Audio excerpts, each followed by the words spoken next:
आकर अपने नेता को सुने और इस कार्यकर्ता सम्मेलन को सफल बनाए। नरेंद्र मोदी जिंदाबाद जिंदाबाद जिंदाबाद, नरेंद्र मोदी जिंदाबाद जिंदाबाद जिंदाबाद, नीतीश कुमार जिंदाबाद जिंदाबाद जिंदाबाद, चिराग पासवान जिंदाबाद। और यातायात व्यवस्था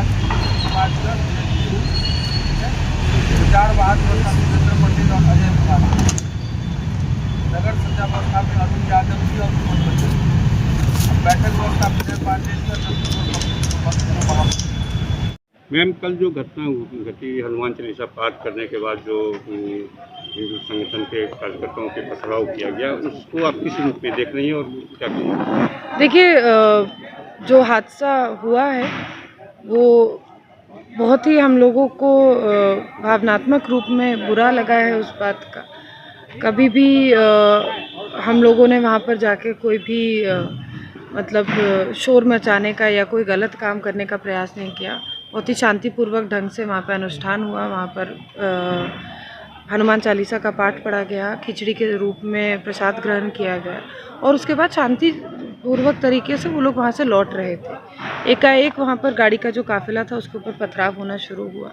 निश्चित रूप से ये कुछ ऐसे लोग हैं जो एंटी सोशल एलिमेंट्स के नाम से जाने जाते हैं। मुझे नहीं लगता कि इसको किसी और नाम से परिचय देने की आवश्यकता है। और उन लोगों ने ये पथराव वहाँ पे किया है जिससे हमारे जो नगर परिषद के वाइस चेयरमैन हैं नीतीश शाह जी, उनको बहुत गंभीर रूप से चोट भी लगी है। मैं स्वयं रात में उनको IGIMS में भर्ती करवाकर वहाँ से लौटी हूँ। डॉक्टर से लगातार संपर्क में हूँ। आशा और उम्मीद करती हूँ कि जल्द स्वस्थ होकर हम लोगों के बीच वो वापस लौटेंगे। और प्रशासन ने बहुत तेज़ी गति से, तत्परता से काम किया है। हम लोगों ने यही उनसे डिमांड किया था कि 12 घंटे के अंदर अंदर गिरफ्तारी होनी चाहिए। मुझे सुबह 2 बजे यहाँ के जिला पदाधिकारी से सूचना मिली कि 5 लोगों की गिरफ्तारी तब की गई थी और अभी जो दोपहर 3 बजे का समय हो रहा है, 4 बजे का समय हो रहा है, अभी कुल 41 लोगों के ऊपर FIR हुआ है जिसमें से 10 लोगों की गिरफ्तारी हुई है। तो जिला प्रशासन पूरी तरीके से रफ्तार के साथ और कड़ी और ठोस कार्रवाई कर रहा है। तो ये काम अच्छा है उन लोगों का, इसकी मैं सराहना करती हूँ। साथ ही साथ मुझे लगता है कि जो दोषी लोग हैं उन लोगों को मैं साफ स्पष्ट शब्दों में सिर्फ इतना कहना चाहती हूँ कि आप जो जमुई को तोड़ने का, बांटने का, जलाने का काम कर रहे हैं, आप लोगों को किसी भी हालत में छोड़ा नहीं जाएगा। कड़ी से कड़ी कानूनी कार्रवाई आपके ऊपर होगी। और ये बात ध्यान रखिए कि जमुई को अब जलाने के लिए, तोड़ने के लिए यहाँ पे जगह रही नहीं। यहाँ पे बहुत सालों से, पिछले 4 साढ़े 4 साल से जब से हम विधायक बने हैं तब से शांति से लोग एक साथ जीवन बिता रहे हैं। सभी समुदाय के, सभी धर्म के लोग एक साथ रह रहे हैं। और यहाँ पर अब चुनावी वक्त के समय अगर कोई इस तरह से आके करता है तो मुझे लगता है कि वैसे आपराधिक व्यक्ति को, वैसे दोषी व्यक्ति को हम कड़ी से कड़ी कार्रवाई करेंगे और कानूनी कार्रवाई करवाएंगे। क्या लगता है कि देखिए, जैसा मैंने कहा कि जिला प्रशासन का जिस तरह से काम हो रहा है वो पूरी तरीके से संतोषजनक है। और पूरी कार्रवाई होने के बाद ही इसमें क्या साजिश है या किस साजिश के तहत ये काम किया गया, कौन कौन लोग इसमें इन्वॉल्व थे, उन लोगों का नाम भी सामने आएगा। मुझे नहीं लगता कि इस पर मुझे टिप्पणी करनी चाहिए।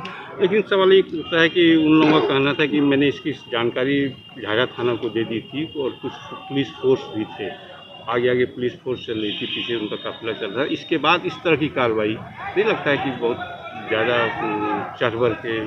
नहीं, निश्चित रूप से ये जो मैं अब आपको फिर से यही बात कह रही हूँ कि ये एंटी सोशल एलिमेंट्स का काम है। इसको और किसी का परिचय या नाम देने की कोई आवश्यकता नहीं है।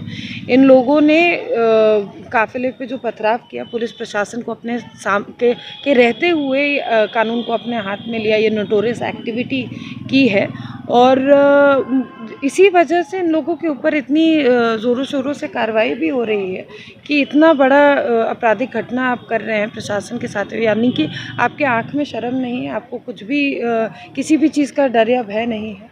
तो वो गलत बात है। कानून के सामने आप, सरकार के और कानून के सामने आप इस तरह से नहीं कर सकते हैं। सूचना मिली कि आप वहाँ नीतीश के पास भी गए थे, वहाँ पे क्या जानकारी मिली जाने के बाद, क्या कुछ स्थिति नीतीश है? जी रात को लगभग 12:30 बजे के आसपास IGIMS में भर्ती हुए थे। मैं वहीं पे उपस्थित थी। उनको एडमिशन ले लिया गया है। चोट उनके जॉ लाइन पर है, दाहिने हाथ में एल्बो पे फ्रैक्चर है, आँख के पास चोट लगी है, लेफ्ट आँख के पास चोट लगी है। CT स्कैन हो गया है, कोई घबराने की ज़रूरत नहीं है। डॉक्टर्स उनका अच्छे से इलाज कर रहे हैं। लगातार उनसे संपर्क में हम लोग बने हुए हैं, उनके साथ जो लोग हैं उनसे संपर्क में बने हुए हैं और ये उम्मीद करते हैं कि जल्द वो स्वस्थ होकर हम लोगों के बीच आएंगे। अच्छा, आपकी जानकारी में कितने लोग इंजर्ड हुए हैं इस घटना में? इंजरी का मुख्य रूप से तो नीतीश शाह जी ही घायल हुए थे जी, लेकिन बहुत से बच्चे थे साथ में जिनको भी चोट लगी है। लेकिन सब जो बाकी सब बच्चे थे जिनके बारे में हम बोल रहे हैं वो सब अभी सुरक्षित अपने घर पर हैं।